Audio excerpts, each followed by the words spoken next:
ಜನ ಮಕ್ಕಳು ಏನು ಮತ ವಯಸ್ಸಿನ ಮಕ್ಕಳು ಊರು ಬಿಡ್ತಾವ್ರು. ಏನಕ್ಕೆ ಅಂತಂದ್ರೆ ಒಂದು ಬೆಟ್ಟಿಂಗ್ ದಂಧೆಯಲ್ಲಿ ಸಿಕ್ಕಾಕೊಂಡ್ರು. ಎಲ್ಲ ಒಂದು ಕಡೆ ಅನುಮಾನ ಬರ್ತಾ ಇದೆ, ಪೊಲೀಸ್ ಇಲಾಖೆ ಇನ್ವಾಲ್ವ್ಮೆಂಟ್ ಆಗಿದೆಯಾ ಅಂತ ಡೌಟ್ ಬರ್ತಾ ಇದೆ ಅಧ್ಯಕ್ಷರೇ. ಇವತ್ತು ನಾನು ಮನವಿ ಮಾಡಿದ್ದೀನಿ, ಪ್ರತಿ ಸಾರಿ ಪ್ರಶ್ನೆ ಕೇಳ್ತಾ ಇದ್ದೀನಿ.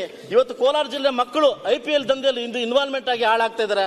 ವಿಶೇಷ ತಂಡವನ್ನು ರಚಿಸಿ ಇದ್ರ ಬಗ್ಗೆ ಕ್ರಮ ಕೈಗೊಂತಾರೆ ಅಂತ ಕೈ ಮುಗಿ ನಾನು ಕೇಳ್ಕೊಂತಿದ್ದೆ ಗೃಹ ಸಚಿವರಲ್ಲಿ. ನನ್ನ ಕುಟುಂಬದ ಸ್ವಂತ ಮಕ್ಕಳು ಕೂಡ ಮನೆ ಬಿಟ್ಟವ್ರೆ.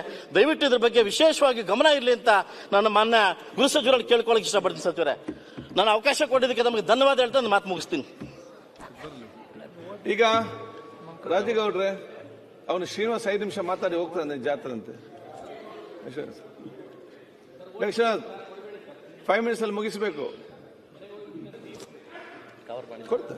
ನಿಲ್ಲಿ ಏಕೆ ರವೀಂದ್ರ ಅವರೇ, ಅಲ್ಲಿ ಹರೀಶ್ ಇದ್ದಾರೆ. Wait, next is Harish. Budget ಮೇಲಿನ ಚರ್ಚೆಗೆ ಅವಕಾಶ ಕೊಟ್ಟಿದ್ದು. ಗ್ಯಾರಂಟಿ ನ್ಯೂಸ್, ಸುದ್ದಿ ಖಚಿತ, ನ್ಯಾಯ ನಿಶ್ಚಿತ.